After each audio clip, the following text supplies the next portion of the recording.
j'espère que vous allez bien. On commence le 7e jour du calendrier de l'Avent créatif sur une mauvaise nouvelle. Le vase brique de lait qu'on a construit hier n'a malheureusement pas tenu la nuit. Je voyais déjà avant d'aller me coucher qu'il y avait des petites craquelures qui se formaient derrière, mais je me suis dit c'est bon, ça va être réparable demain. Et en fait, pas du tout. Ce matin, je me réveille et surprise, ça a craqué de partout. Donc, je sais pas si c'est dû à l'argile que j'ai utilisée parce que c'était la première fois que j'utilisais. Et peut-être qu'elle est de pas assez bonne qualité et peut-être que la DAS n'aurait pas eu le même résultat que celle-ci. Ou, et je pense que c'est la raison principale, c'est que l'argile n'a pas pu sécher correctement du fait qu'il y ait la bouteille à l'intérieur. Et du coup, ça a craquelé de partout pour pouvoir trouver l'air dont elle avait besoin. Donc je sais pas, je ne suis pas experte en argile pour savoir pourquoi ça a fait ça. Si vous y connaissez un petit peu plus, franchement j'attends vos retours pour savoir comment je pourrais réparer ces craquelures.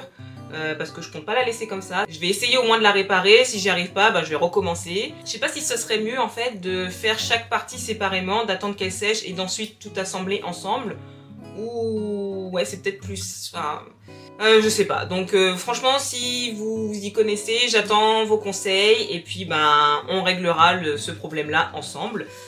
En tout cas, aujourd'hui, on passe à autre chose. Ce que je voulais faire, c'était un petit DIY très très simple. En fait, j'ai acheté ce support pour poignée de téléphone et je voulais le décorer avec du plastic fou. Donc faire un petit dessin très mignon comme d'habitude et le coller par-dessus et peut-être y ajouter des petites paillettes pour ajouter un petit côté glitter, paillettes, magie, etc. Donc voilà, c'est parti!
journée, ça m'a pris de faire ça. Juste ça. Je ne veux plus voir de pommes de toute ma vie. Bon bah voilà, de toute façon, c'est en faisant des erreurs qu'on apprend. Donc maintenant je sais que les feutres à l'acrylique, c'est pas la peine de l'utiliser avec le plastique fou parce que une fois à la cuisson, ça fait que de craqueler. Donc je vais me contenter des petites pastels comme je fais d'habitude parce que ça je sais que ça fonctionne.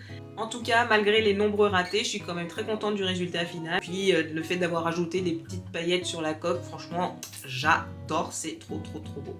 Du coup, je vais pas m'attarder plus longtemps sur cette vidéo, elle a duré déjà assez longtemps. Donc merci beaucoup d'avoir regardé ce désastre, si vous êtes arrivé jusqu'au bout en tout cas. Et on se retrouve demain pour une création qui, je vous le promets, sera beaucoup plus facile. Bye bye, au revoir!